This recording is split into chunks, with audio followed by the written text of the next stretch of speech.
Not all tech is smart. Some of it is just plain ridiculous. Today I'm breaking down the most cringe tech fails and programming mistakes of all time. We live in an era where technology is supposed to make our lives easier, smarter, and more connected. We've got phones that are more powerful than the computers that sent humanity to the moon, watches that track our heartbeats, and refrigerators that can order milk for us. But let's be honest, for every groundbreaking innovation that changes the world, there's a pile of gadgets and software so bafflingly bad, so hilariously misguided, that you have to wonder what the creators were thinking. Alright, let's kick things off with a trip down my own personal memory lane of misery. As a tech reviewer, I get my hands on a lot of gear. Some of it is amazing, some is mediocre, and some makes me question my career choices. At the top of my list of why does this exist is the Happy Fork. Yes, a smart fork. It was designed to vibrate if you were eating too fast, supposedly to help with digestion and weight control. The reality? It was like having a tiny, angry construction worker in your hand at every meal. It was clunky, the battery life was a joke, and it turned the simple pleasure of eating into a stressful, anxiety-inducing tech experiment. Next up in this parade of pointlessness is the Belty, a smart belt that automatically loosened or tightened itself based on whether you were sitting or standing or after a big meal. On paper, it sounds kind of neat. In practice, it was just plain weird. I think I wore it for 2 days before I decided I was perfectly capable of adjusting my own belt. Thank you very much. But the undisputed king of ridiculous gadgets I've tested has to be the Juicero. This was a $400 Wi-Fi connected juicer that didn't actually juice anything. The kicker? You could just squeeze the bags with your bare hands and get the exact same amount of juice. Now let's talk about failures so big. And you can't have that conversation without mentioning Microsoft's Windows Vista. Released in 2007, Vista was meant to be the glorious, futuristic successor to the beloved Windows XP. The User Account Control, or UAC, was the biggest offender. It felt like having a paranoid security guard following you around your own computer, constantly asking if you were really sure you wanted to do that. It was so annoying that Apple even made a famous Get a Mac commercial mocking it. Users and businesses alike clung to Windows XP for dear life, refusing to upgrade. The performance issues were rampant. Hardware compatibility was another nightmare. It was a commercial disaster for Microsoft, tarnishing the Windows brand and forcing them to rush development on its successor. The failure of Vista directly led to the triumph of Windows 7. The lesson here was crystal clear. You can't ignore the user experience. Don't get so caught up in your own vision that you forget about the people who will actually be using your product. Let's shift our focus to the mobile world. Remember the Amazon Fire Phone?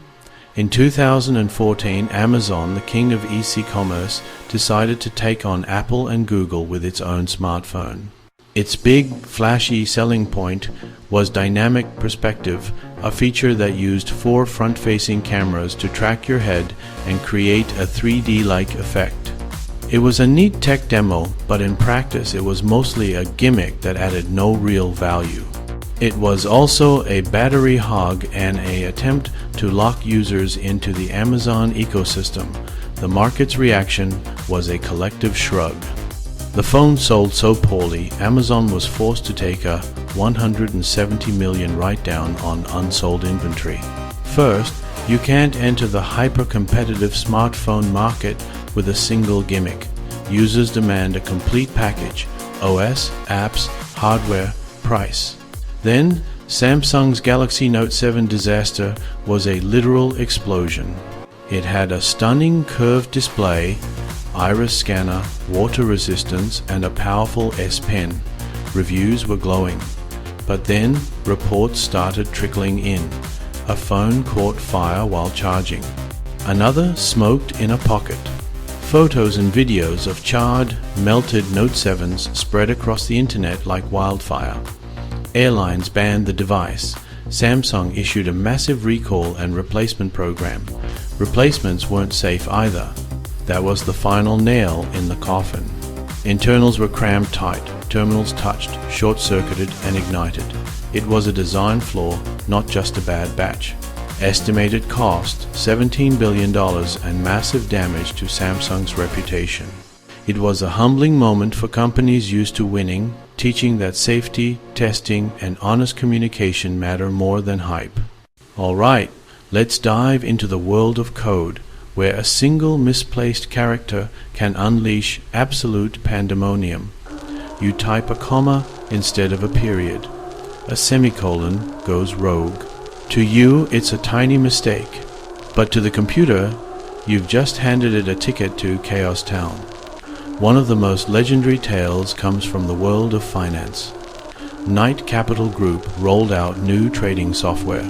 Unbeknownst to them, a piece of old, dead code was accidentally reactivated. This zombie code was supposed to have been deleted.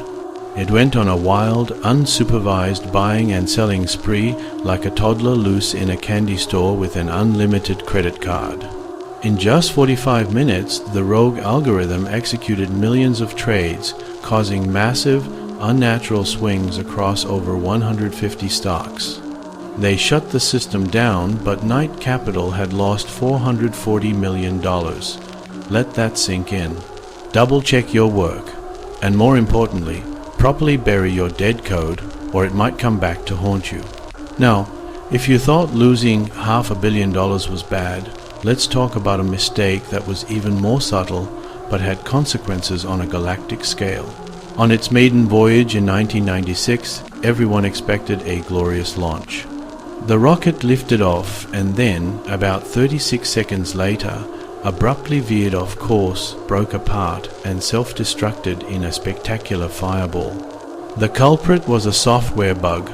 The guidance system tried to convert a 64-bit floating point number representing horizontal velocity into a 16-bit signed integer. The number was simply too big to fit.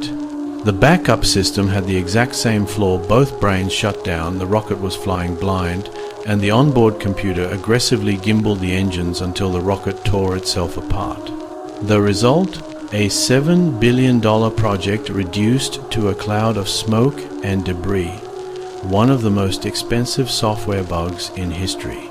Lesson: never cut corners on testing, especially when reusing older code in a more demanding environment. Every line must be validated. A tiny fraction you round off can make all the difference. A powerful lesson that even the smallest details, like how you handle a number, can have explosive consequences. These stories show that the most dangerous weapon isn't a bomb, it's a single line of bad code. Respect legacy, test thoroughly, and never assume it worked before, it will work now. You'd think that a company like Apple would be immune to embarrassing public faceplants, but you'd be wrong. Let's rewind to 2012.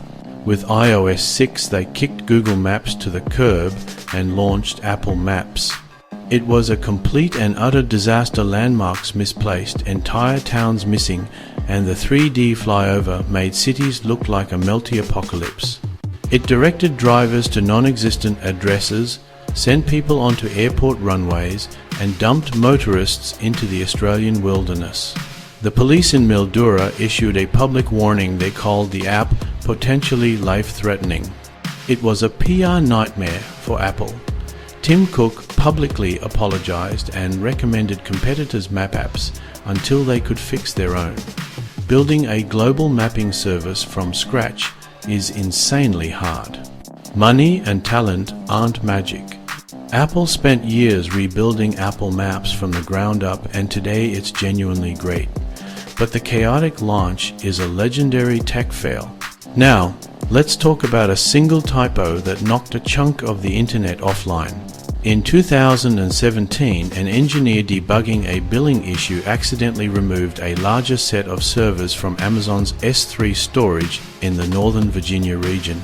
Countless websites, apps, and online services, Trello, Quora, Slack, even parts of Apple's services went dark. A single human error in a command removed critical items and caused cascading failures, spinning loading icons, and 500 errors across the web. The outage lasted about 4 hours, an eternity online. Smart homes, e-commerce, and workplaces were disrupted. Companies lost millions.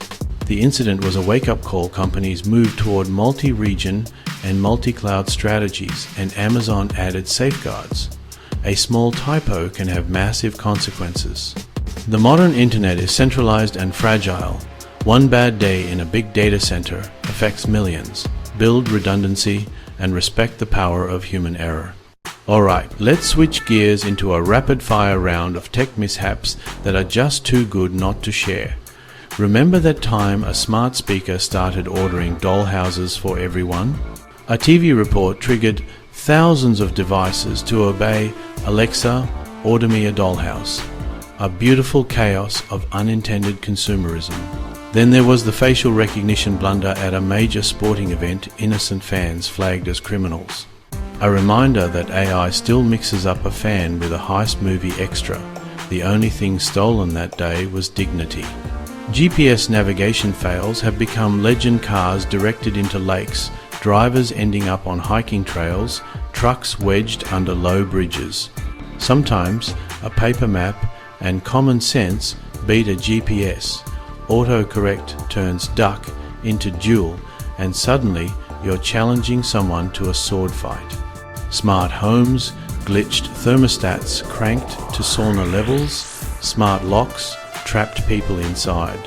Early smart home beta testing was rough. Hoverboards promised futuristic gliding and instead produced smoking devices and recall headlines. Cheap batteries overheated and caught fire. A single faulty piece of network equipment grounded thousands of flights. Worldwide airports turned into chaotic waiting rooms. One tiny digital hiccup in a server room can ripple out missed meetings, cancelled vacations, massive frustration. In gaming, glitches become folklore. The corrupted blood incident in an MMO turned cities into skeleton-strewn ghost towns and taught epidemiologists lessons. We argued with toasters and were occasionally held hostage by smart locks. Early adopters were true pioneers and unpaid beta testers. These blunders are a daily reminder that tech can be inventive and unpredictable, and that a good sense of humor helps. Alright, after that whirlwind tour of technological train wrecks and digital disasters, you might be thinking, Dean, this is hilarious, but is there a point to all this cringe? The first and maybe most important lesson is the humbling power of failure. Google Glass, Zoom, even the most brilliant minds can get it spectacularly wrong, and those lessons inform future success. A great product needs a great ecosystem. The iPod succeeded because of iTunes. Design starts with user research, empathy mapping, prototypes, and the minimum viable product approach to fail small and iterate fast. Failure is a catalyst. Early VR flops taught engineers lessons that led to modern headsets like the Oculus Quest. Innovation has a dual nature. It can cure diseases and also create a Wi-Fi toaster. Both sides matter. Technology is a product of human imagination, ambition, and error. Every failed gadget is a failed dream and a lesson. Thanks for watching TechProLife. Which of these tech fails made you laugh the most? Drop your pick in the comments, smash like if you enjoyed this, and subscribe for more epic tech breakdowns every week.